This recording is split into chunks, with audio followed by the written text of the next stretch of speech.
அறிந்தே செய்த பாவத்திற்கு நியாய தீர்ப்பு கண்டிப்பாக நிச்சயமாக உண்டு. அறியாமல் செய்த பாவங்களுக்கே பாவ மன்னிப்பு உண்டாகும். மனதால் அறிந்து செய்தால் கண்டிப்பாக நியாய தீர்ப்பை சுமக்க நேரிடும். அதனால் எந்த காலத்திலும் கர்த்தருடைய நாமத்தை தூஷிக்க கூடாது. கர்த்தர் நீதி உள்ளவர் என்பதை மறக்கவும் கூடாது. அவர் நேற்றும் இன்றும் என்றும் மாறாதவர் என்பதையும் மறந்துவிடக் கூடாது.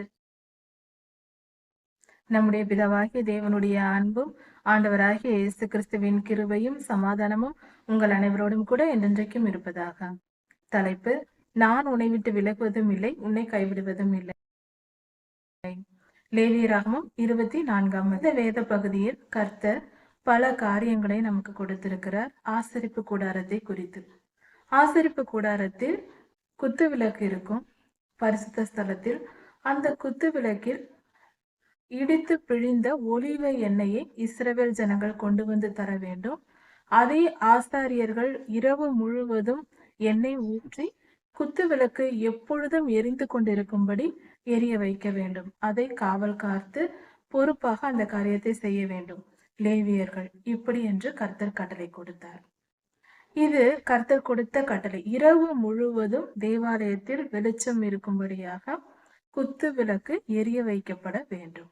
இப்படி அந்த குத்து விளக்கு இது கர்த்தருடைய சந்நிதியில் எப்பொழுதும் வெளிச்சமாய் இருக்க வேண்டும்.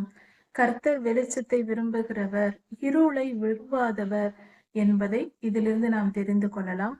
அது மட்டுமல்ல, இருள் என்பது தீமையை குறிக்கக்கூடிய ஒரு காரியமாய் இருக்கிறது. இருள், கருமை நிறம் இவையெல்லாம் தீமைக்கு அடையாளமாக இருக்கிறது. கர்த்தருடைய சமூகத்தில் எப்பொழுதும் ஒளியோடு இருக்க வேண்டும், வெளிச்சமாக இருக்க வேண்டும் என்பதே கர்த்தருடைய சித்திர சித்தமாய் இருக்கிறது. சரி, இப்படி ஆசாரியர்கள் அந்த காவலை காத்து இந்த பொறுப்பான காரியங்களை செய்தார்கள் பரிசுத்த ஸ்தலத்தில். அந்த பரிசுத்த ஸ்தலத்திலேயே பக்கத்தில் மேஜையில் 12 அப்பங்கள் வைக்கப்பட்டிருந்தது. அந்த அப்பங்கள் எப்படி இருக்க வேண்டும் என்றால், சுமார் 1/2 கிலோ மைதா மாவினால் செய்யப்பட்டதாக இருக்க வேண்டும். மைதா என்றால் மெல்லிய மாவு என்று கொடுக்கப்பட்டிருக்கிறது. அது இந்த காலத்தில் மைதா என்று நாம் சொல்லுகிறோம். மைதா மாவினால் ஒவ்வொரு அப்பமும் 1/2 கிலோ அளவு, சுமாராக 1/2 கிலோ அளவு எடையுள்ள மாவினால் செய்யப்பட்ட 12 அப்பங்கள் 12 அப்பங்கள் செய்யப்பட்டு அங்கு மேஜையில் வைக்கப்பட வேண்டும். அது ஒரு வாரம் முழுவதும் அங்கு இருக்கும். ஓய்வு நாளில் அதை மாற்ற வேண்டும். எடுத்துவிட்டு புதிதாக வைப்பார்கள்.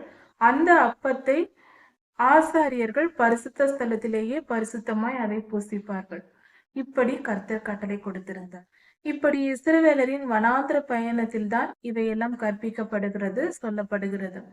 அப்படி அவர்கள் கூடாரங்களில் தங்கி பாளையம் இறங்கி இருந்த சமயத்தில் அங்கு ஒருவன் கர்த்தருடைய நாமத்தை தூஷிக்கிறான்.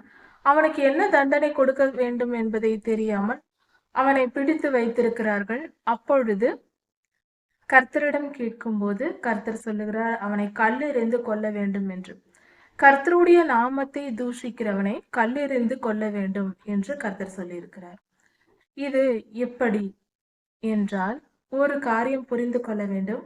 ஆண்டவராகிய இயேசு கிறிஸ்து பிறந்து இந்த உலகத்தில் இயேசு என்ற நாமம் கொடுக்கப்பட்டது மத்தேயு எழுதின சுவிசேஷம் கொடுக்கப்பட்டிருக்கிற காலம். அதாவது கிறிஸ்து பிறப்பதற்கு பின், கிறிஸ்து பிறந்த பின், அதாவது கிபி 70-60 ஆண்டுகளுக்கு பின், அதாவது 35 ஆண்டுகளுக்கு பின்புதான் வேதாகமம் எழுதப்பட்டது. அதன் பின்பே இவைகள் எல்லாம் நமக்கு இயேசு என்ற நாமம் தெரிந்தது. பழைய ஏற்பாட்டு காலத்தில் இயேசு என்ற பெயர் எங்குமே இல்லை. இயேசு என்ற நாமம் பழைய ஏற்பாட்டு காலத்தில் எங்குமே இல்லை, கொடுக்கப்படவில்லை. அது மறைத்து வைக்கப்பட்டிருந்தது. நமது ஆண்டவராய் இயேசு கிறிஸ்துவின் நாமம் பழைய ஏற்பாட்டு காலத்தில் யாருக்குமே தெரியாது. கர்த்தரை பார்த்திருக்கிறார்கள், ஆனால் அவருடைய நாமம் இயேசு என்று யாருக்கும் சொல்லப்படவும் இல்லை, அவர்கள் அறிந்து கொள்ளவும் இல்லை. அப்படி இருக்க இயேசு என்ற நாமத்தை பயன்படுத்தி பிசாசை விரட்ட அவர்களால் முடியாது. ஏனென்றால் அந்த நாமமே அவர்களுக்கு தெரியாது. ஒரு விஷயத்தை அறிந்து கொள்ள வேண்டும். அந்த காலத்தில் பாவம் செய்தால் கண்ணுக்கு கண், பல்லுக்கு பல் என்று பழி வாங்கினார்கள். கர்த்தர் நீதியாய் நியாயம் தீர்க்க சொன்னார். காரணம் என்னவென்றால், மாம்சத்தின்படி செய்யப்பட்ட பாவத்திற்கு மாம்சத்தின்படியே அவர்களுக்கு தண்டனை கொடுக்கப்பட்டது. அதுதான் நீதியாய் இருந்தது. இது பழைய ஏற்பாட்டு காலம். ஒன்று புரிந்து கொள்ள வேண்டும். புதிய ஏற்பாட்டு காலத்தில் அப்படி அல்ல. ஏனென்றால் நியாயப்பிரமாணத்தின்படி தீர்க்கப்படுகிற காரியங்கள். இப்பொழுது ஒரு காரியத்தை கர்த்தர் வெளிப்படுத்துகிறார். அதாவது மாம்சத்தின்படி சொல்லப்பட்டிருக்கிற பழைய ஏற்பாட்டு கட்டளைகள் எல்லாம் ஆவியின்படி புதிய ஏற்பாட்டு காலத்தில் நாம் கடைபிடிக்க வேண்டும். மாம்சத்திற்கேற்ற காரியங்கள் முடிந்துவிட்டது. ஆவியின்படி அவைகளை நாம் ஏற்றுக்கொண்டு நடக்க வேண்டும். அந்த காலத்தில் மிருகங்கள் பலி கொடுக்கப்பட்டது, பறவைகள் பலி கொடுக்கப்பட்டது. இந்த காலத்தில் நாம் எதையும் பலி கொடுப்பதில்லை. அதற்காக பலியே செலுத்தாமல் இருக்கக்கூடாது. நமக்கு பாவ மன்னிப்பு கிடைக்காது, விடுதலை கிடைக்காது. துதி பலி ஏறெடுக்கிறோம். துதி பலி என்பது ஆவியின்படி கொடுக்கப்படுகிற பலியாக இருக்கிறது. அதனால் எல்லா காரியத்தையும் பழைய ஏற்பாட்டு நியாயப்பிரமாணத்தை ஆவியின்படி கடைபிடிக்க வேண்டியவர்களாய் நாம் இருக்கிறோம். மாம்சத்தின்படி அல்ல அல்ல அல்ல. கண்டிப்பாக கடைபிடிக்க வேண்டும். மாம்சத்தின்படி அல்ல, ஆவியின்படியே. இதை புரிந்து சரியான முறையில் நாம் ஏற்றுக்கொள்ள வேண்டும். நியாயப்பிரமாணம் முழுவதும் நீதியின் காரியம். நீதி நமக்கு கற்பிக்கப்பட்டிருக்கிறது. அது எல்லாம் சரியே, அது தவறல்ல. அது அந்த காலத்திற்கு மட்டும் அல்ல, இந்த காலத்திற்கும் உரியதே. ஆனால் அதன் மறுபக்கத்தை நாம் பின்பற்ற வேண்டும். நியாயப்பிரமாணம் ஒன்றே. அது அந்த காலத்தில் மாம்சத்தின்படி பயன்படுத்தினார்கள்.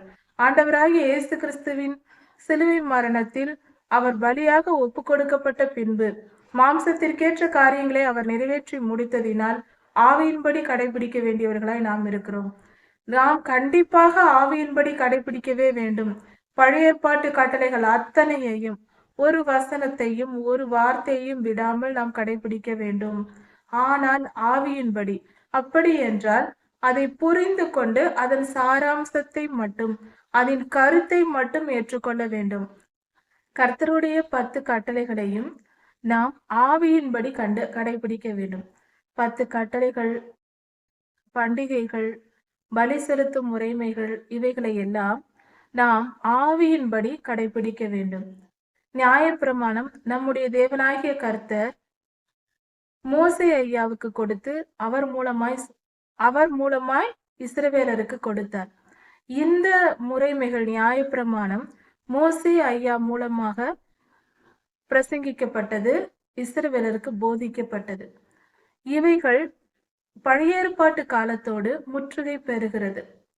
ஆனால் 10 கட்டளைகள் தேவனாகிய கர்த்தர் நேராக சீனாய் மலையில் 10 கட்டளைகளை கற்பலகையில் எழுதி அதை மோசேயாவிடம் கொடுத்து உடன்படிக்கை பெட்டிக்குள் வைத்து கொடுத்திருக்கிறார். அந்த கற்பலகைகள் இன்றும் நம் மத்தியில் இருக்கிறது, இந்த உலகத்தில் இருக்கிறது. இது உடன்படிக்கையா இருக்கிறது. ஆண்டவராகிய இயேசு கிறிஸ்து புதிய ஏற்பாட்டு காலத்தில் நமக்கு அந்த கட்டளைகளை போதித்திருக்கிறார். அப்படி மத்தேயு 5, 6, 7 போன்ற இடங்களிலும் சுவிசேஷ புஸ்தகங்களிலும் கர்த்தர் கட்டளையிட்டிருக்கிறதும் போதித்திருக்கிறதுமான வசனங்களை ஆராய்ந்து பார்க்கும்போது 10 கட்டளைகளுக்கு உட்பட்டே கர்த்தர் போதித்திருக்கிறார். அதை மீறி அல்ல, இன்னும் அதிக கடினப்படுத்தி தான் ஆண்டவர் நமக்கு சட்டத்திட்டங்களை கொடுத்திருக்கிறார். அப்படி இருக்க 10 கட்டளைகளையும் நாம் மனதால் ஏற்றுக்கொண்டு அதை புரிந்து கொண்டு எதையும் விக்கிரகமாக்காமல் நாம் சரியாக கடைபிடிக்க வேண்டும். கர்த்தரை தூஷித்த அந்த மனிதனை அந்த காலத்தில் நியாயப்பிரமாணத்தின்படி கொன்றார்கள். கண்ணுக்கு கண் பல்லுக்கு பல் என்ற நீதியின்படி, தேவ கட்டளையின்படி அப்படியே அந்த மனிதனை செய்தார்கள்.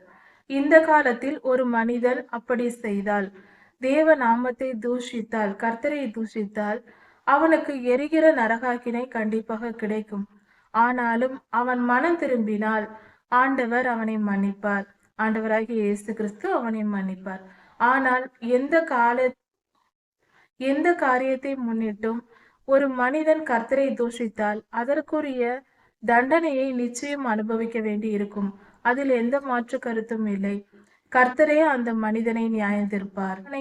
அப்படிப்பட்ட மனிதனை நாம் கொல்ல வேண்டும் என்பதல்ல, அது சட்டமல்ல. இப்பொழுது இந்த காலத்தில் இது கிருபையின் காலமாக இருக்கிறது. அந்த மனிதனுக்கு நியாய தீர்ப்பை கர்த்தர் தருவார். அது மரணத்தை விட கொடுமையானதாக கூட, மரணத்தை போல அதுவும் கஷ்டமானதாக இருக்கும். ஒரு வியாதியையோ துன்பத்தையோ சுமந்து மிகவும் தன் வாழ்க்கையே ஏன் வாழ்கிறோம் என்ற நிலையில் அந்த மனிதனுடைய முடிவிருக்கும். தேவ நாமத்தை தூஷிக்க கூடாது. அது மகா பெரிய பாவம். கர்த்தர் நியாயம் தீர்ப்பார். கர்த்தருடைய நியாய தீர்ப்புக்கு பயப்படுங்கள். கர்த்தர் நீதி உள்ளவர், நீதி தவறாதவர். ஒரு மனிதன்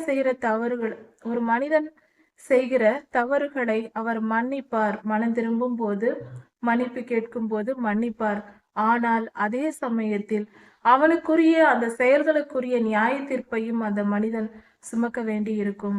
அறிந்தே செய்த பாவத்திற்கு நியாய தீர்ப்பு கண்டிப்பாக நிச்சயமாக உண்டு. அறியாமல் செய்த பாவங்களுக்கே பாவ மன்னிப்பு உண்டாகும். மனதால் அறிந்து செய்தால் கண்டிப்பாக நியாய தீர்ப்பை சுமக்க நேரிடும். அதனால் எந்த காலத்திலும் கர்த்தருடைய நாமத்தை தூஷிக்க கூடாது. கர்த்தர் நீதி உள்ளவர் என்பதை மறக்கவும் கூடாது. அவர் நேற்றும் இன்றும் என்றும் மாறாதவர் என்பதையும் மறந்துவிடக் கூடாது. அன்று நீதியாய் நியாயம் தீர்த்தவர் இந்த காலத்தில் விட்டு விடுவாரா? நாம் செய்த தவறுகளை எல்லாம் விட்டு விடுவார், மன திரும்பி மன்னிப்பு கேட்டால் விட்டு விடுவார் என்று நினைக்க கூடாது. அதற்குரிய தண்டனை பின்னாடி வரும். மன்னிப்பு என்பது ஆவிக்கே. மாம்சத்தின்படி அதற்குரிய தண்டனை, அதற்குரிய விளைவை நாம் சுமக்க நேரிடும். அப்படி என்றால் ஒரு மனிதன் பொய் பேசுகிறான், அதனால் ஒரு மனிதன் தன் கைகளால் திருடுகிறான், திருடி அதனால் பலருக்கு பல துன்பங்களை ஏற்படுத்துகிறான் என்றால் அவன் மனம் திரும்பி மன்னிப்பு கேட்கும் போது கர்த்தர் அவனுடைய பாவங்களை மன்னிப்பார். அவனை பரிசுத்தமாக்கும்படியாக அவனுக்கு இரக்கம் காட்டுவார், கிருபை காட்டுவார், வேத வசனங்களை போதிப்பார். அந்த மனிதன் செய்கிற ஆராதனைகளையும் ஜெபங்களையும் ஏற்றுக்கொள்வார். மனம் திரும்பி நித்திய ஜீவனுக்குள் சேர்த்து கொள்வார். அதில் எந்த மாற்று கருத்தும் இல்லை. ஆனால் அந்த மனிதர் செய்த திருடை, அந்த திருட்டின் காரியத்திற்கு அவன் வாழ்க்கையில் அதற்கு ஏற்ற பொருட்களை அவன் திருடு கொடுப்பான். தன் வாழ்க்கையில் அவன் பிறருக்கு என்ன தீங்கு செய்தானோ, எந்த அளவுக்கு செய்தானோ அதே போல அவனுக்கும் அப்படிப்பட்ட தீங்கு வரும். மாம்சத்தின்படி அந்த தண்டனையை அவன் ஏற்றுக்கொள்ள வேண்டும். இவனுடைய பொருள்கள் திருடு போகும், இவனுடைய செயல்கள் அவனுக்கு ஒரு நியாய தீர்ப்பு கிடைக்கும், அதுவும் கிடைக்கும். ஆனால் மாம்சத்தின்படி இந்த தண்டனையை ஏற்று நிறைவேற்றி முடித்து விட்டுதான் நித்திய ஜீவனுக்குள் போக முடியும். அதற்குள் அந்த மனிதனுக்கு மரணம் நேரிடாது. பாவ மன்னிப்பை பெற்றதினால் நித்திய ஜீவனுக்குள் போகும்போது அந்த மனிதன் குற்றமற்றவனாக இருப்பான். ஜீவ புஸ்தகத்திலும் அந்த மனிதனுடைய பெயர் இருக்கும். ஏனென்றால் மனம் திரும்பி பரிசுத்தவானாய் மாறியதினால். ஆனால் அது ஆவியின்படி அவன் மனம் திரும்பி விட்டான் என்றாலும் மாம்சத்தில் அவன் செய்த பாவத்திற்கு இவ்வுலக வாழ்க்கையிலேயே அதற்குரிய நியாய தீர்ப்பை அடைந்து விடுவான்.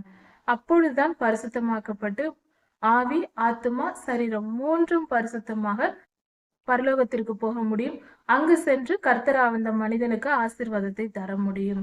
இப்படியாக கர்த்தர் நியாயம் தீர்ப்பார். அதனால் நாம் எச்சரிக்கை உள்ளவர்களாகி எந்த குற்றத்திற்கும் ஈடுபடாமல் விலக்கி நம்மை காத்துக்கொள்வோம். நீதியின் பாதையில் நடப்போம். கர்த்தர் நம்மை காக்கிறவராய் இருக்கிறார். லேவியராகமம் 25ஆம் அதிகாரம். இந்த வேத பகுதியில் கர்த்தர் ஓய்வு நாட்களை குறித்து நமக்கு சொல்லி இருக்கிறார். இஸ்ரவேலர்கள் கானான் தேசத்திற்குள் சென்ற பின்பு அங்கு அவர்கள் ஓய்வை எப்படி அனுசரிக்க வேண்டும் என்பதை குறித்து கர்த்தர் இந்த இடத்தில் கட்டளையாக கொடுத்திருக்கிறார். அதாவது தேசத்திற்கு ஓய்வு எப்படி என்று கர்த்தர் சொல்லியிருக்கிறார்.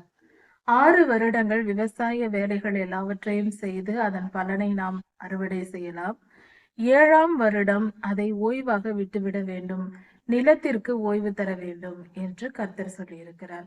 அப்படி என்றால் நிலத்திற்கு ஓய்வு என்றால் வருஷத்தில் 6 வருடங்கள் தொடர்ந்து பயிர் வைக்கலாம். 7ஆவது வருடம் ஒரு விவசாய வேலையும் செய்யக்கூடாது. ஆனால் அந்த நிலத்தில் தானாக திராட்சை தோட்டத்தில் பழம் பழுக்கும் அந்த விதைகள் ஏற்கனவே தானாக விழுந்து முளைக்கிற விதைகளும் செடிகளும் அதில் இருக்கும். அதில் பலனை எடுத்துக்கொள்ளலாம். ஆனால் நாம சென்று விவசாயம் செய்யக்கூடாது, நிலத்தை உழுது விதை விதைத்து அறுவடை செய்யக்கூடாது என்று கர்த்தர் சொல்லியிருக்கிறார். இப்படி 7ஆவது வருடத்தை வருடம் முழுவதும் ஓய்வு வருடமாக அனுசரிக்க வேண்டும் என்று கர்த்தர் கட்டளை கொடுத்தார். 7வது வருடம் ஓய்வு வருடமாக இருக்க வேண்டும் என்று கர்த்தர் சொல்லுகிறார். இப்படி 7 வருடங்கள் முடிந்த பின்பு ஒவ்வொரு 7 வருடமும் இதை தொடர்ச்சியாக செய்ய வேண்டும். இப்படி 7 முறை 7 வருடங்கள் முடிந்ததும் 49 வருடங்கள் முடிந்ததும் 50வது வருடம் ஓய்வு வருடமாக, பெரிய ஓய்வு வருடமாக நாம் கொண்டாட வேண்டும் என்று கர்த்தர் சொல்லியிருக்கிறார். அப்படி என்றால் அதற்கு பெயர் ஜூபிலி என்று சொல்லுவோம்.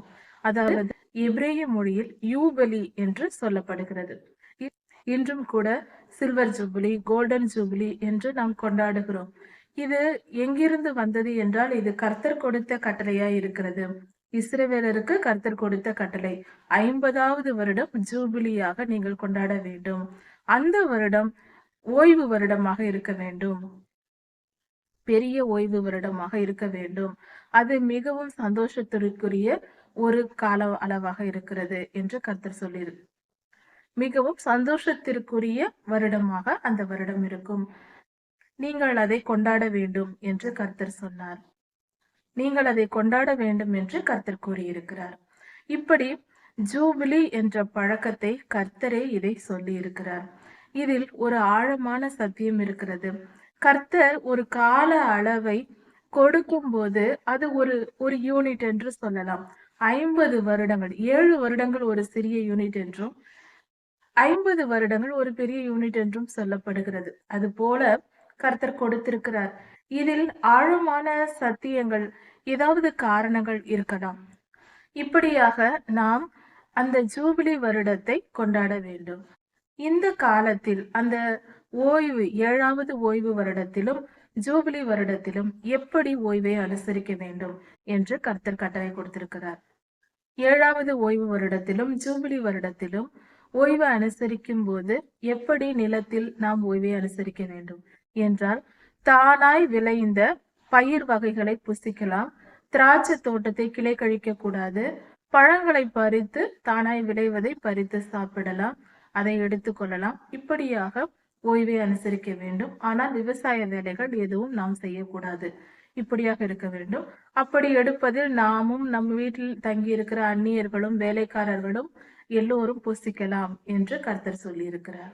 இப்படி நிலத்திற்கும் ஓய்வு கொடுக்க வேண்டும் என்று கர்த்தர் இந்த கட்டளையாக கொடுத்திருக்கிறார்.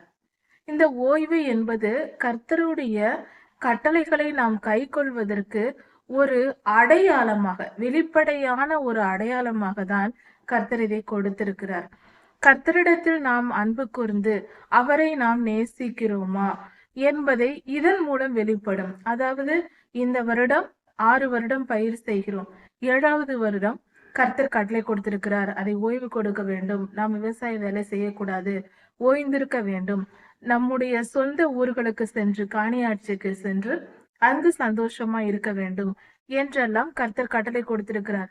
இதையெல்லாம் கீழ்ப்படிந்து ஜனங்கள் செய்யும் போது கொஞ்சம் யோசித்து பார்ப்போம், இதெல்லாம் எவ்வளவு சந்தோஷமான நிகழ்வுகள் என்று.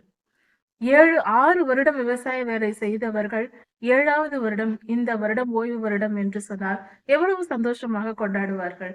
இந்த வருடம் எந்த வேலையும் செய்ய தேவையில்லை, சந்தோஷமாக இருக்கலாம். 6 வருடங்களில் விளைந்ததே நமக்கு மிச்சமாக இருக்கும், நிறைய பணம் பொருள் இருக்கும், அதை வைத்து ஒரு வருடம் முழுவதும் சந்தோஷமாக. இன்று அரசாங்க வேலையிலும் மற்ற வேலையை பார்க்கிறவர்களுக்கு ஒரு வருடம் ஓய்வு கொடுத்தால் எவ்வளவு சந்தோஷமாக இருப்பார்கள். இதைதான் கர்த்தர் சொல்லி இருக்கிறார். இப்படி ஓய்வை அனுசரிப்பது நம்மளுடைய மனதிற்கு மிகுந்த சந்தோஷத்தை உண்டாக்கக்கூடிய ஒரு காரியமா இருக்கிறது. இதை கர்த்தர் நமக்கு கொடுத்திருக்கிறார். நாம் ஓய்ந்திருக்க வேண்டும், இளைப்பாற வேண்டும், நாம் உழைத்து கொண்டே இருக்க வேண்டும் என்று கர்த்தர் நினைக்கவில்லை. கர்த்தர் அன்பானவர், அவருடைய செயல்கள் எல்லாம் அன்பாய் இருக்கிறது. நாம் சந்தோஷமாக சமாதானமாக இருப்பதற்கும் நம் சரீரம் ஆரோக்கியம் அடைவதற்கும் பலன் அடைவதற்கும் இது உதவியாக இருக்கும்.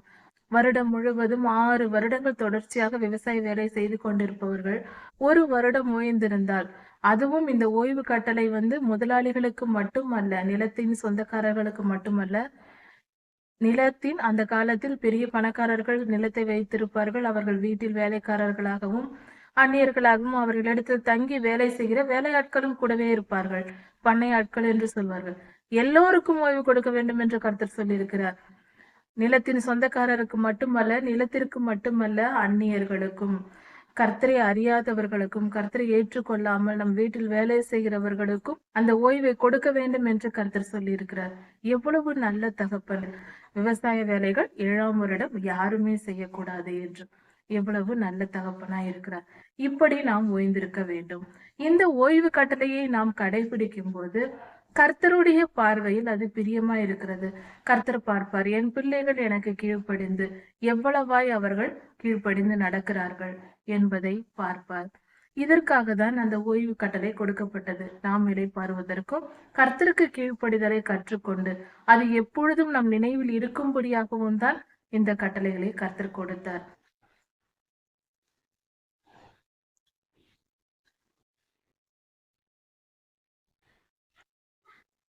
ஒருவேளை நாம் 7ஆம் வருடம் ஓய்வை அனுசரித்து விவசாய வேலைகள் செய்யாமல் இருந்தால் எங்களுக்கு வருமானம் எப்படி கிடைக்கும், எப்படி சாப்பிடுவது என்று யோசித்தால், அப்படி நீ யோசிக்க தேவையில்லை என்று கர்த்தர் சொல்லுகிறார்.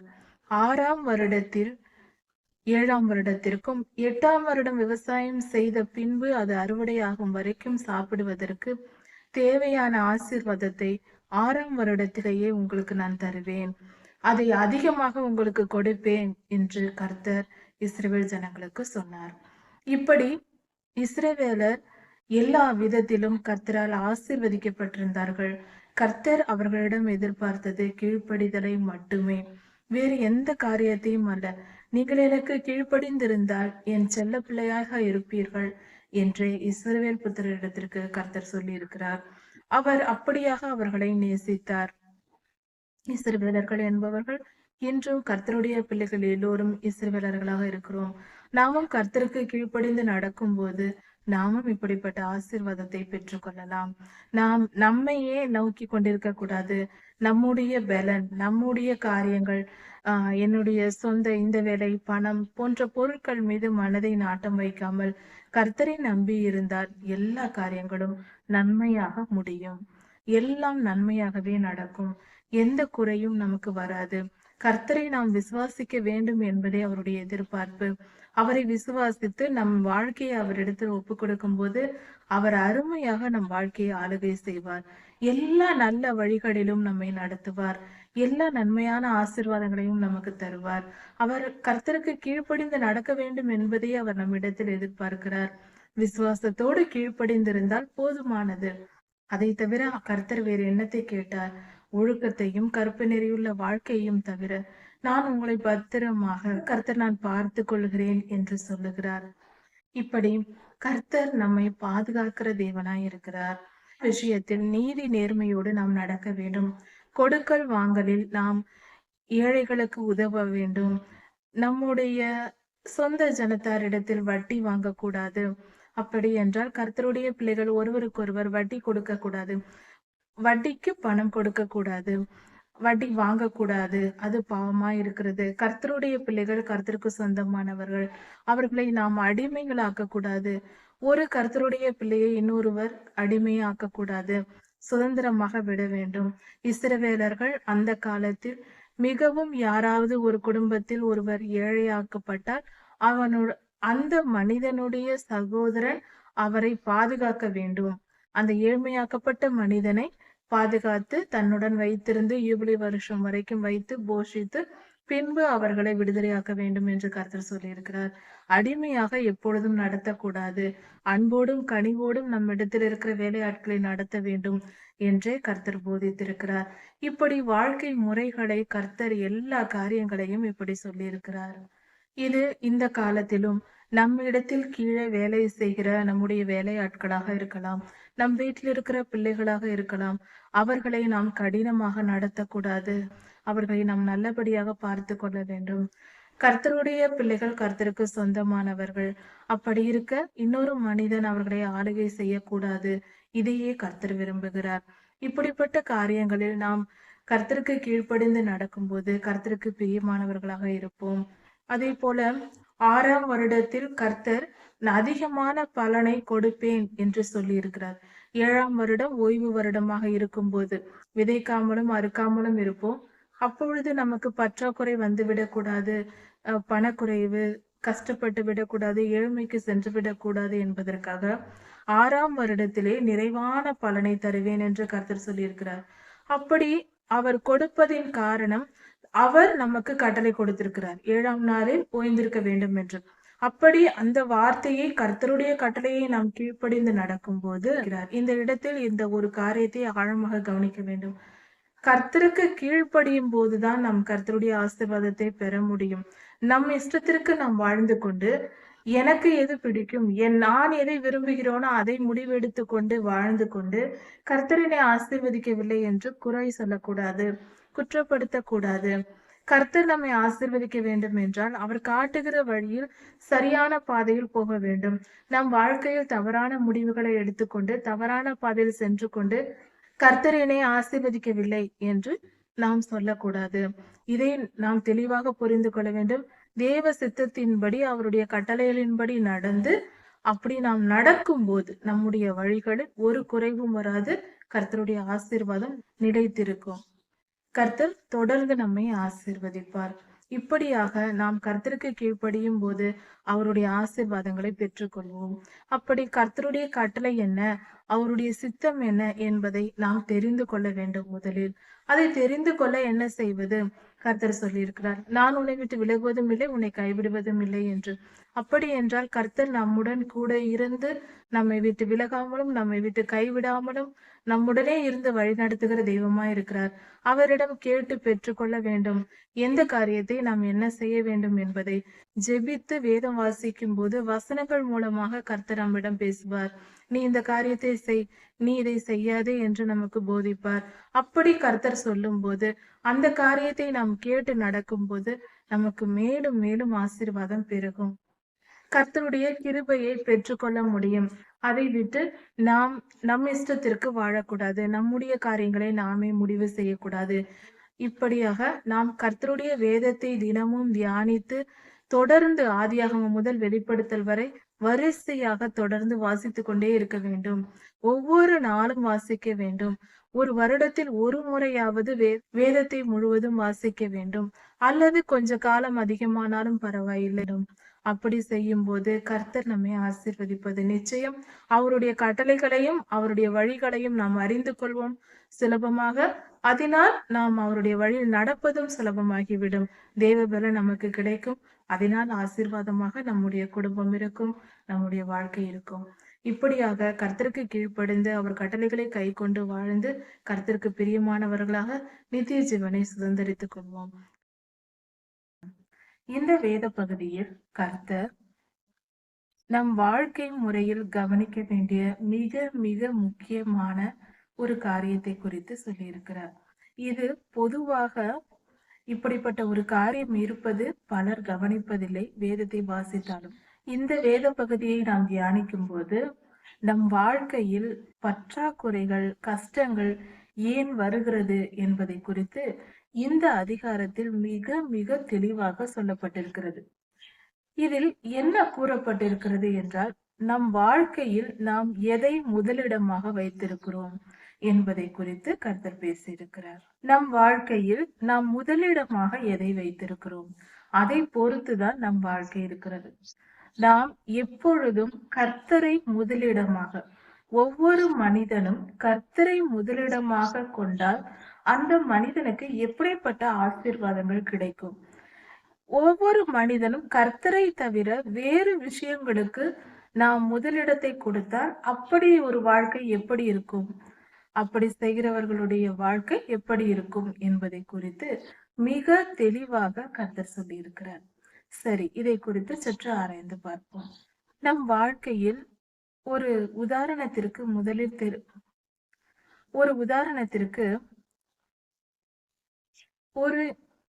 ஒரு நாள் காலையில் எழுந்திருக்கிறோம் என்று வைத்துக் கொள்வோம். காலையில் எழுந்தவுடன் நம் நினைவில் எதை நினைக்கிறோம், எந்த காரியத்தை குறித்து யோசிக்கிறோமோ அதுதான் நம்முடைய வாழ்க்கையின் முதலிடமாக இருக்கிறது. நாம் ஒரு காலை எழுந்த உடனே நம் வீட்டு வேலைகளை நினைத்தால் அதுவே நம் வாழ்க்கையில் நமக்கு தெய்வத்தை போல ஆளுகை செய்து கொண்டிருக்கிறது என்று பொருள். ஒருவேளை நாம் வேலை பார்க்கிற விஷயங்களை நினைத்தால் அதுதான் நமக்கு தெய்வமாக நாம் வைத்திருக்கிறோம் என்று பொருளாகும். நம் வாழ்க்கையில் எந்த விஷயம் முதலிடமாக இருக்கிறது, நம்மை எது ஆளுகை செய்கிறது என்று நாம் முதலில் கண்டுபிடிக்க வேண்டும். எது நாம் அதிக முக்கியம் என்று நினைக்கிறோம் என்பதை குறித்து யோசித்து பார்த்தால் அதுவே நம்மை ஆளுகை செய்கிறது, அதுவே நமக்கு தெய்வமாக இருக்கிறது என்று பொருள். அதாவது கர்த்தரே நமக்கு தெய்வமாக இருக்க வேண்டும், கர்த்தரை தெய்வமாக கொண்டிருக்க வேண்டும். அப்படி வாழ்வது மனித வாழ்க்கை எல்லா காரியங்களிலும் வெற்றியோடும் சுகமான வாழ்க்கையோடும் வாழ முடியும் என்று கர்த்தர் சொல்லுகிறார். இந்த வேத பகுதியில் தெளிவாக கொடுக்கப்பட்டிருக்கிறது. கர்த்தரை தெய்வமாக கொண்டு நாம் வாழும்போது, அப்படி என்றால் நம் வாழ்க்கையில் முதலிடத்தை கர்த்தருக்கென்று கொடுக்க வேண்டும். கர்த்தருக்கு அடுத்ததுதான் மற்ற காரியங்கள். நாம் அதிகமாய் கர்த்தரை நேசிக்க வேண்டும் என்பதே பொருள். அவருடைய கட்டளைகளுக்கும் கற்பனைகளுக்கும் கீழ்ப்படிவதே முதல் காரியமாக நாம் நினைக்க வேண்டும், முக்கியமானதாக நினைக்க வேண்டும். அது மட்டும் அல்லாமல் அதை நேசிக்கவும் வேண்டும், மனதார விரும்பி செய்ய வேண்டும். இப்படி செய்யும் போது நம் வாழ்க்கை மிக மிக மிக ஆசீர்வாதமானதாக இருக்கும். எப்படிப்பட்ட ஆசீர்வாதங்கள் கிடைக்கும் என்றால், அவன் அப்பம் அவனுக்கு கொடுக்கப்படும், அவன் தண்ணீர் அவனுக்கு கொடுக்கப்படும் என்று சொல்லி இருக்கிறது. அப்படி என்றால் இவ்வுலக வாழ்க்கையில் நமக்கு தேவையான எல்லா காரியங்களும் நிறைவாய் இருக்கும். பசி இருக்காது, பஞ்சம் இருக்காது, பண பற்றாக்குறை இருக்காது, எந்த வசதிக்கும் குறைவு இருக்காது. பிறருக்கு கொடுக்கும் அளவுக்கு தாராளமான ஒரு வாழ்க்கை முறை நமக்கு இருக்கும்.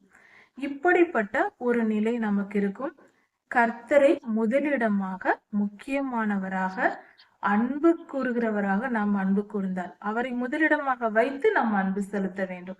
கர்த்தரை தவிர மற்ற எந்த காரியத்தை நாம் முதலிடமாக நினைத்தாலும், முக்கியமானதாக கருதினாலும் இப்படிப்பட்ட ஆசீர்வாதங்களில் நமக்கு குறைவு ஏற்படும்.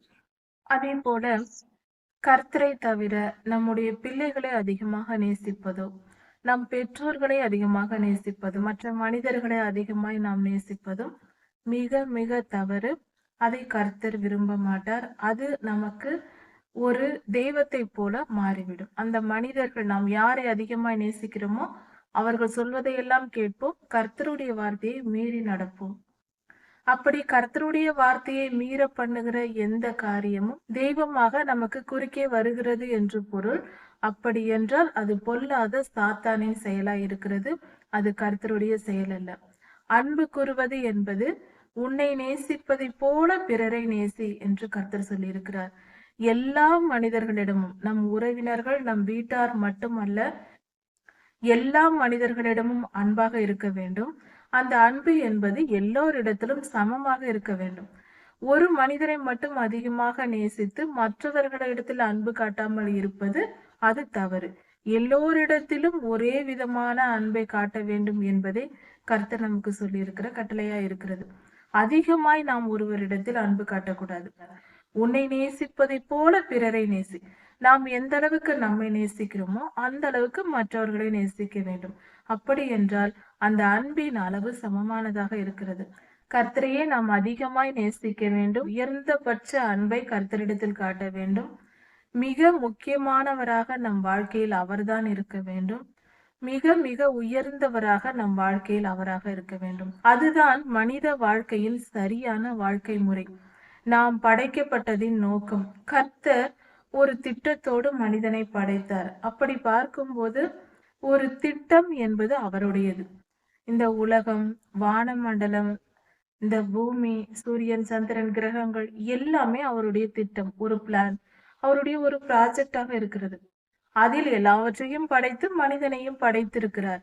அப்படி படைக்கப்பட்ட மனிதன் அவருடைய திட்டத்தில் ஒருவனாக இருக்கும்போது அவருடைய திட்டம் என்ன என்பதை அறிந்து அதன்படியே நாம் நடக்க வேண்டியவர்களாய் இருக்கிறோமே தவிர, நாம நம் வாழ்க்கையை நிர்ணயித்துக் கொள்வதற்கோ, நம் வாழ்க்கையில் நாம் அதிகாரம் செலுத்துவதற்கோ நமக்கு உரிமை இல்லை. அதாவது ஒரு கட்டிடம், ஒரு வீடு கட்ட வேண்டும் என்றால் பல செங்கல்கள் எடுத்து கட்டுவார்கள். அப்படி செங்கல் வைக்கும் போது ஒவ்வொரு செங்கலும் ஒவ்வொரு இடத்தில் இருக்கும். ஒன்றின் மேல் ஒன்றாக அடுக்கி அதை கட்டுவார்கள், சுவராக எழுப்புவார்கள். அப்படி பார்க்கும்போது ஒவ்வொரு கல்லும் அதினதின் இடத்தில் இருக்க வேண்டும். அது அந்த வீடு கட்டுபவரின் திட்டம் என்னவோ அந்தந்த இடத்தில் அதை வைப்பார்கள். சில இடங்களில் சிறிய கற்களை வைப்பார்கள், சில இடங்களில் பெரியதாக வைப்பார்கள். ஒன்றை திருப்பி வைப்பார்கள், இன்னொன்றை நிமிர்த்து வைப்பார்கள். இப்படி மாற்றி மாற்றி அவர்கள் அதை அடுக்கி அந்த கட்டடத்தை எழுப்புவார்கள். அப்படி செய்யும் போது அதற்குரிய உரிமை அந்த வீடு கட்டுபவருக்கு உண்டு. அவர் சட்டப்படி, அவர் விருப்பப்படிதான் அந்த செங்கல் இருக்க வேண்டும். செங்கல் தானாக திரும்பிக் கொண்டு நான் இப்படிதான் இருப்பேன் என்று சொன்னால் அந்த வீடு முழுமையாக கட்டப்பட மாட்டாது, முடியாது, அது முழுமை அடையாது. அதே போல கர்த்தர் நமக்கு ஒரு திட்டம் வைத்திருக்கிறார். அந்த திட்டத்தின்படி ஒவ்வொரு மனிதனும் ஒவ்வொரு செங்கலாக இருக்கிறோம். நமக்கென்று கர்த்தர் கொடுத்திருக்கிற அந்தந்த திட்டத்தின்படி அந்தந்த இடத்தில் இருந்து அந்தந்த காரியங்களை நாம் செய்யும் பொழுது அது முழுமையான வீடாக எழும்பி நிற்கும். அப்படிப்பட்டவர்களை தான் கர்த்தர் தெரிந்து கொள்கிறார் தனக்காக, தம்முடைய சித்தத்தை செய்வதற்காக. அப்படி இருக்க நாம் முழுமையாக கீழ்ப்படுகிறவர்களாக, கீழ்ப்படிதலில் முழுமை அடைந்தவர்களாக நாம் இருக்க வேண்டும். எதை கர்த்தர் சொன்னாலும் அதை முழுமையாக செய்ய வேண்டும், முழு மனதோடு செய்ய வேண்டும். அதை நாம் புரிந்து நடந்து கொள்ள வேண்டும். நாம் கர்த்தருக்காக படைக்கப்பட்டிருக்கிறோமே தவிர நமக்காக கர்த்தர் இல்லை. நமக்காக கர்த்தர் நடந்து கொள்ள வேண்டும். நம் விருப்பங்களை கர்த்தரிடத்தில் ஜெபித்து, கர்த்தாவே இதை நிறைவேற்றும், என் ஆசையை நிறைவேற்றும் என்று கேட்பது சரியான ஜெபம் அல்ல. நம்முடைய விருப்பத்தின்படி அவரை செய்ய சொல்லக்கூடாது. நாம் கர்த்தர் மேல் அதிகாரம் செலுத்த போகக்கூடாது. கர்த்தரிடத்தில் சென்று நான் இந்த காரியத்தை நான் எப்படி செய்ய வேண்டும் ஆண்டவரே, இந்த விஷயத்தை எப்படி கையாள வேண்டும், உம்முடைய சித்தம் என்ன என்பதை நாம் கேட்டு செய்யும் போதுதான் அது சரியான முறை, அது 100% வெற்றி பெறும். நாம் யோசிக்க கூட தேவையில்லை, இது வெற்றி பெறுமா அல்லது தோல்வி அடையுமா என்று எந்த காரியத்தை குறித்தும் யோசிக்க கூட தேவையில்லை. கர்த்தரிடம் கேட்டு செய்தால் அது 100% வெற்றி மட்டும்தான். தோல்வி என்ற வார்த்தைக்கு அங்கு இடம் இருக்காது. அதனால் நம் வாழ்க்கையை நாம் எப்படி வாழ வேண்டும் என்பதை புரிந்து கொள்ள வேண்டும். பொல்லாத சாத்தான் ஆதாம் ஏவாளை ஏமாற்றியதிலிருந்து எல்லா காரியங்களையும் தலைகீழாக போட்டு இருக்கிறார். பொதுவாக பள்ளி படிப்பிலேயே இந்த உலகத்தில் போதிக்கப்படுகிறோம். எப்படி என்றால் வாழ்க்கையில் ஒவ்வொன்றும் ஒவ்வொரு பகுதிதான். தெய்வ வணக்கம், கடவுள் நம்பிக்கை என்பது வாழ்க்கையின் ஒரு பகுதி என்று போதிக்கப்படுகிறது. மிக மிக தவறு. கடவுள் நம்பிக்கை என்பது வாழ்க்கையின் ஒரு பகுதி அல்ல. கடவுள் நம்பிக்கையில் தான் நம் வாழ்க்கையே இருக்கிறது. அது மிக பெரியது. அதில் நம் வாழ்க்கை அடங்கி இருக்கிறது. அப்படி இதை புரிந்து கொண்டு இதை மனதார ஏற்றுக்கொண்டு செய்பவர்கள் தான் ஞானிகளாக, உலகத்தை வென்றவர்களாக, தங்கள் வாழ்க்கையையும் காப்பாற்றிக் கொண்டவர்களாக இருக்கிறார்கள். இந்த உலகத்தில் பெரிய சாதனைகளை செய்துவிட்டு எரிகிற நரகாக்கினைக்கு போனால் அதனால் பலன் என்ன? நம் ஆத்துமாவை காப்பாற்றிக் கொண்டு நித்திய ஜீவனை சுதந்திரித்துக் கொள்கிறவர்களே ஞானிகள். அப்படிப்பட்ட ஞானம் நமக்கு வருவதாக. கர்த்தர் உங்களை ஆசீர்வதிப்பாராக. இப்படி நம் வாழ்க்கையில் கர்த்தரை முதலிடமாக கொண்டு வாழும்போது மிகப்பெரிய ஆசீர்வாதங்கள், எல்லா ஆசீர்வாதங்களையும் பெற்றுக்கொள்ளலாம் என்று லேவியராகமம் 24ஆம் அதிகாரத்தில் சொல்லப்பட்டிருக்கிறது. இதை குறித்து விரிவாக அடுத்து வரும் செய்திகளில் பார்க்க போகிறோம். எப்படி நம் மனதை கர்த்தரிடத்தில் முழு மனதோடு நேசிப்பதும், கர்த்தரை முதலிடமாக வைப்பதும். இது ஒருவேளை தெரிந்திருக்கலாம், இது சரிதான் என்று. ஆனால் அதை எப்படி செய்வது என்பது மிக மிக முக்கியமான காரியம். இதை தெரிந்தால்தான் நாம் செய்ய முடியும். அதாவது நம் மனதில் கர்த்தருக்கு முதலிடம் எப்படி கொடுப்பது என்றால், எல்லா விதமான பரிசுத்தமான காரியங்களுக்கும் பின்பாக ஒரு ஞானமான ஒரு காரியம் இருக்கும். அந்த ஞானத்தை பெற்றுக்கொண்டால் நாம் அந்த பரிசுத்தத்தை பெற்று விடலாம். நம்மால் அதை பெற முடியும். அப்படி இருக்க பாவமான காரியங்களுக்கு பின்பாக ஒரு மதியீனமான ஒரு விஷயம் இருக்கும். நாம் எதையாவது ஒரு மதியீனம் நம் இடத்தில் ஒட்டி இருக்கும், அதனால் நம் பாவத்தில் அடிபட்டு இருப்போம். ஆனால் நாம் பரிசுத்தமான காரியத்தை நாம் கற்றுக்கொள்ள வேண்டும் என்றால் அதற்கு பின்பாக இருக்கிற ஞானத்தை கற்றுக்கொள்ள வேண்டும். அப்பொழுது பரிசுத்தம் தானாக நம்மால் செயல்படுத்த முடியும். மனம் என்பது கர்த்தரை மட்டும் அறிந்து கொண்டால், அவர் அன்பை புரிந்து கொண்டால் அதில் எந்த குறைபாடும் சலிப்பும் இருக்காது. அது உண்மையான அன்பு, பரிபூரணமான அன்பு, முழுமையான அன்பு. அந்த அன்பை பெற்றுக்கொண்டால் மனதில் நிரந்தரமான சந்தோஷம், நிரந்தரமான சமாதானம். எல்லா விஷயங்களுக்கும் கர்த்தரிடத்தில் வழி உண்டு. கர்த்தரை நாம் அண்டிக் கொள்ள நம் வாழ்க்கை மிக சுலபமாகும். எந்த பாரமும் நம் மனதில் இருக்காது. கொஞ்சம் கொஞ்சமாக விலக தொடங்கிவிடும். முடிவில் நம் மனம் ஒரு பறவையைப் போல லேசானதாக, கவலையற்றதாக, பாரமற்றதாக, எதை குறித்தும் கவலைப்படாத ஒரு சந்தோஷமும் சமாதானமும் உள்ள சிறு குழந்தையின் மனதைப் போல மாறிவிடும்.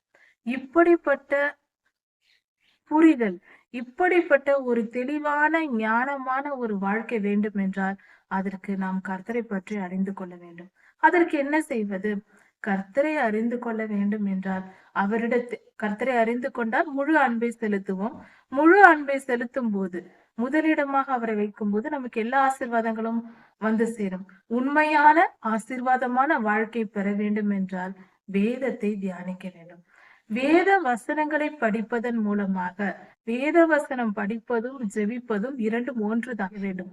நாம் வேதம் வாசிக்கும் போது கர்த்தருடைய வார்த்தையை கேட்கிறோம், ஜெபிக்கும் போது நம்முடைய இதயத்தின் வேண்டுதல்களை செய்கிறோம். இரண்டும் ஒன்றுதான்.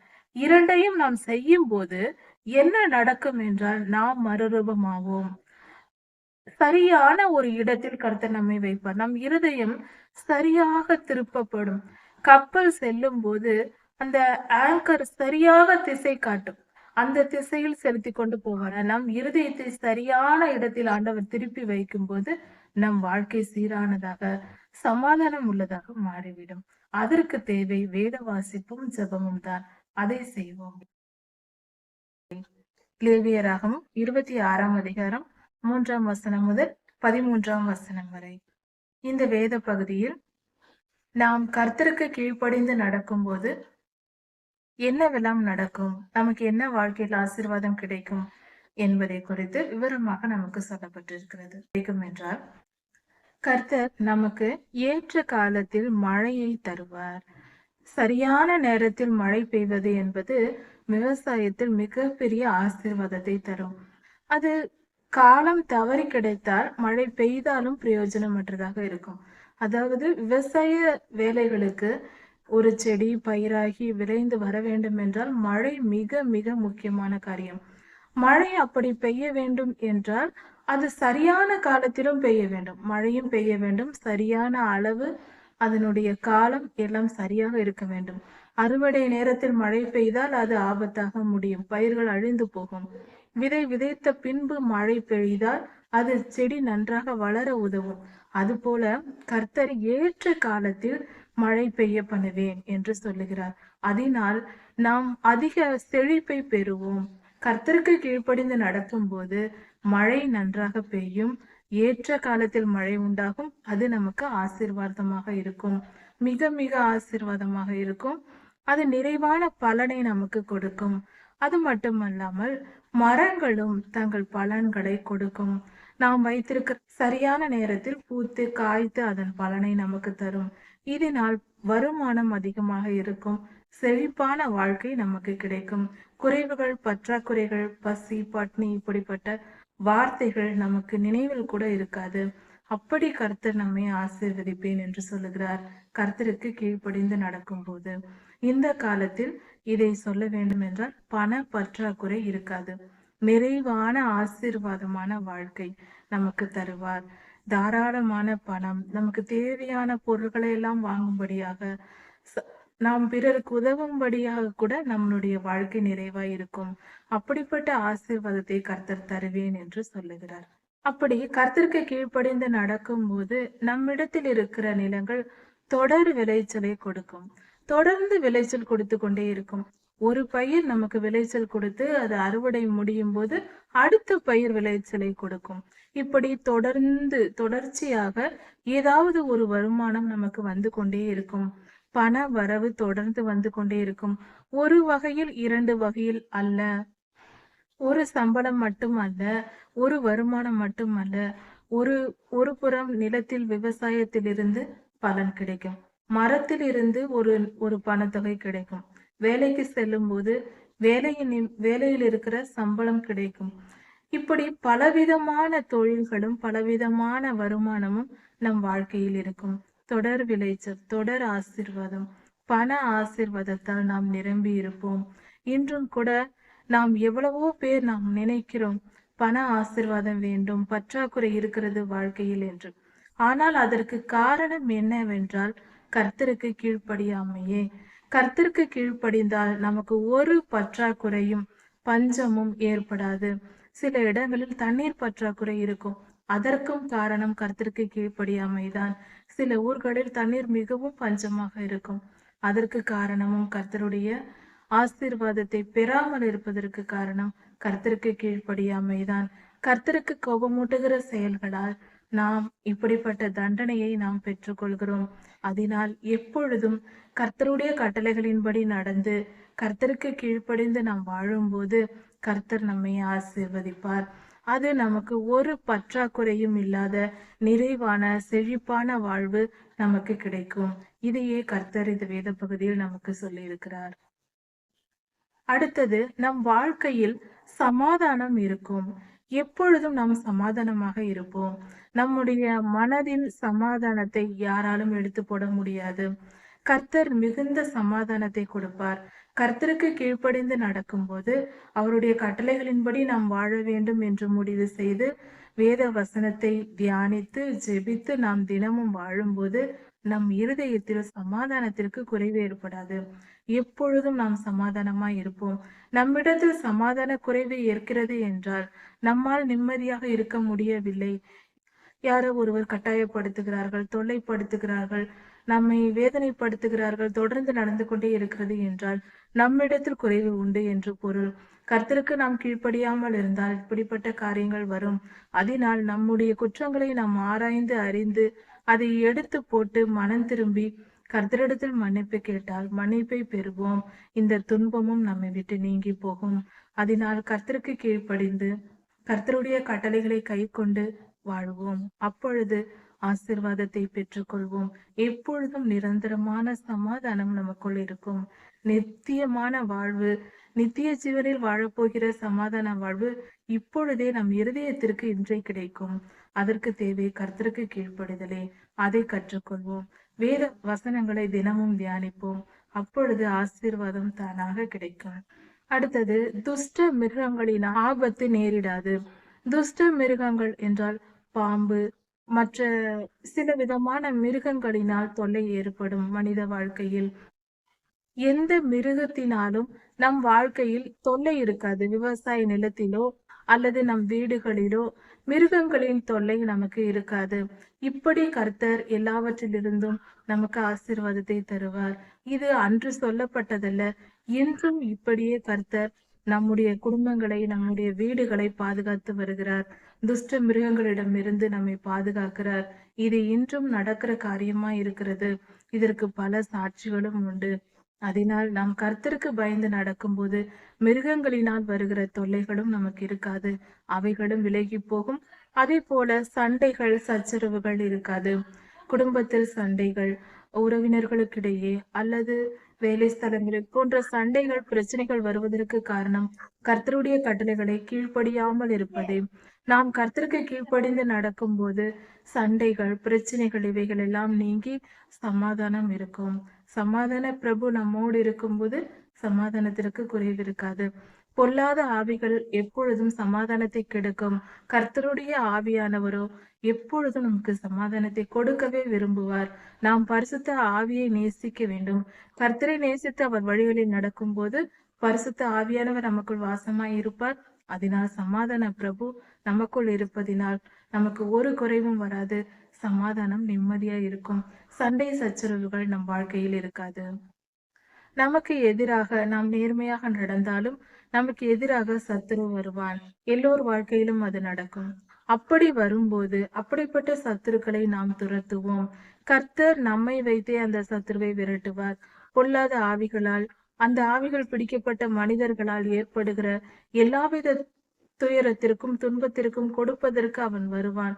ஆனால் அவை எல்லாவற்றையும் நாம் துரத்தி போடுவோம். கர்த்தர் நம்மோடு இருந்து யுத்தம் செய்வார். நாம் எல்லாவற்றின் மேலும் நம் சத்துருவின் மேல் வெற்றி கொள்வோம். நாம் வெற்றி பெறுவோம். இது கர்த்தர் நமக்கு கொடுத்திருக்கிற ஆசீர்வாதமா இருக்கிறது. கர்த்தருக்கு கீழ்ப்படிந்து நடக்கும்போது நம்முடைய சத்துருக்களை நாம் ஜெயிப்போம். நம்மிடத்தில் இருக்கிற 5 பேர் 100 சத்துருக்களை விரட்டுவார்கள். 100 பேர் இருந்தால் 10,000 பேரை விரட்டுவார்கள். அப்படிப்பட்ட பலன் நமக்கு இருக்கும். இது எவ்வளவு பெரிய ஆச்சரியம்! நம்முடைய பலன் குறைவாய் இருக்கும். ஆனால் நம்முடைய சத்துருக்களின் பலன் அதிகமாய் இருக்கும். அப்படிப்பட்டவர்களை நாம் சுலபமாக ஜெயித்து விடுவோம். இது எப்படி நடக்கும்? கர்த்தரே நமக்காக யுத்தம் செய்வார். நாம் அல்ல, கர்த்தரே செய்வதினால் தான் இப்படிப்பட்ட ஆச்சரியங்கள் நடக்கும். இதுவும் நம் வாழ்க்கையில் அனுபவித்து பார்க்க முடியும். கர்த்தருக்கு கீழ்ப்படிந்து நடக்கும்போது இதை எல்லாவற்றையும் நம்முடைய வாழ்க்கையில் அனுபவித்து பார்க்க முடியும்.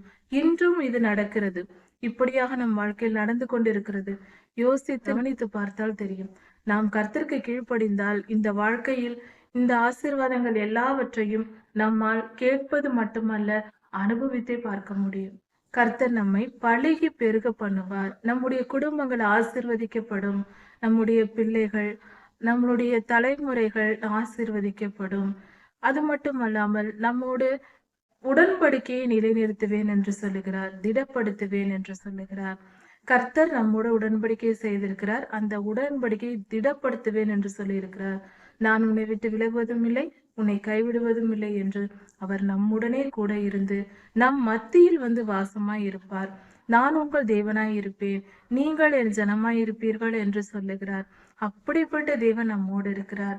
அவருடைய பிள்ளைகளாக நாமும், நம்முடைய தெய்வமாக அவரும் ஒன்று சேர்ந்து இருக்கிற அந்த சமாதான வாழ்க்கை, அந்த சந்தோஷமான வாழ்க்கைக்கு ஈடு இணையே இல்லை. அதை அனுபவித்து பார்த்தால்தான் புரியும். கர்த்தர் நம் நடுவில் வந்து வாசமாய் இருப்பார். அவர் நம்முடனே இருந்து நம்மை வழி நடத்துவதை நம்மால் கண்டிப்பாக உணர முடியும். அது நமக்கு தெளிவாக புரியும். ஆம், இது இப்படிதான், அது அப்படிதான், இந்த நேரத்தில் எனக்கு இது கர்த்தர் சொன்னாரே என்று நம்மால் சுலபமாக புரிந்து கொள்ள முடியும். யாரோ சொல்லி அதை நம்புவது மட்டுமல்ல, அதை அனுபவபூர்வமாக கர்த்தர் நம்மோடு இருப்பதை நம்மால் உணர்ந்து கொள்ள முடியும். அப்படி கர்த்தர் நம் கூடவே இருந்து நம்முடைய வீட்டில் நம் நடுவில் வாசமாய் இருந்து அவர் நம்மை வழிநடத்துவார். இந்த காரியங்களை எல்லாம் கேட்டு விசுவாசித்தால் கண்டிப்பாக நம் வாழ்க்கையில் நடக்கும். நாம் கர்த்தருக்கு கீழ்ப்படிந்து பார்த்தால், இந்த அனுபவங்களை பெற்று பார்த்தால், இந்த வாழ்க்கையில் ஒரு பரலோக அனுபவத்தையே நாம் இங்கு பெறலாம். கர்த்தரோடு வாழ்கிற வாழ்க்கை மிகவும் சந்தோஷமானது. வெளியே பார்த்தால் தெரியாது, ஆனால் அதை அனுபவிக்கும் போதுதான் அதன் இன்பம் எவ்வளவு பெரியதென்று தெரியும். சந்தோஷமான வாழ்க்கை எதுவும் இல்லை. இந்த உலகத்தில் எதை வேண்டுமானாலும் இழக்கலாம். கர்த்தருடைய அருகாமை நமக்கு கிடைத்தால் போதுமானது. கர்த்தருடைய அன்பு நமக்கு போதுமானது. கர்த்தருடைய அன்பை பெறுகிறவர்களை விட பாக்கியசாலி வேறு யாரும் இல்லை. எந்த உலகத்திலும் அதற்கு இணையான சந்தோஷம் எதுவுமே இல்லை, ஆசீர்வாதம் எதுவும் இல்லை. கர்த்தருடைய அன்பை காட்டிலும் வெளியேற பெற்றது வேறு எதுவும் இல்லை. கர்த்தருடைய அன்பு நமக்கு கிடைக்கும். கர்த்தர் அதை தான் சொல்லியிருக்கிறார்.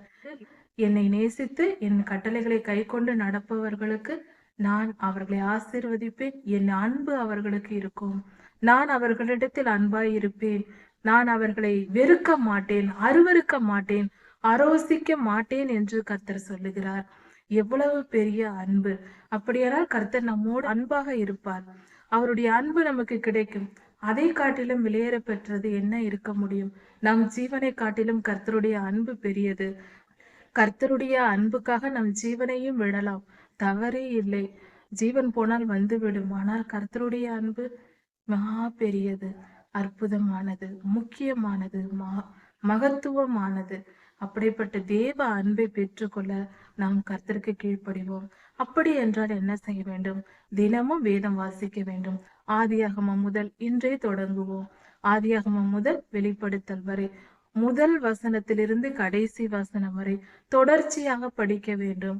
அப்பொழுது கர்த்தருடைய பிரசனத்தினால் நாம் நிரப்பப்பட்டு நம் வாழ்க்கையின் ஒரு முழுமையை நாம் புரிந்து கொள்ள முடியும். ஒவ்வொரு முறையாக தொடர்ச்சியாக படித்து கொண்டே இருக்க வேண்டும். தினமும் 1 மணி நேரமாவது, குறைந்தபட்சம் 1 மணி நேரம் அல்லது 3 மணி நேரம் என்று நேரத்தை ஒதுக்கி நாம் படிக்க வேண்டும். குறைந்தபட்சம் 1 மணி நேரமாவது வேத வசனத்தை நாம் தியானிக்க வேண்டும். அப்படி ஆதியாகமம் முதல் வசனத்திலிருந்து படிக்க தொடங்க வேண்டும். அங்கொன்றும் இங்கொன்றுமாக அல்ல. தொடர்ச்சியான வேத வாசிப்பு மிகுந்த பலனை, நம் வாழ்க்கையை தலைகீழாக மாற்றும். நம்மை பார்த்து நாமே ஆச்சரியப்படுவோம். அந்த ஆலோசனை, வேத வசனத்தில் நாம் படித்த அந்த வார்த்தைகள் நம்முடைய வாழ்க்கையில் நாம் அன்று எடுக்க வேண்டிய முடிவுக்கு ஒரு சிறந்த ஆலோசனையாக இருக்கும்.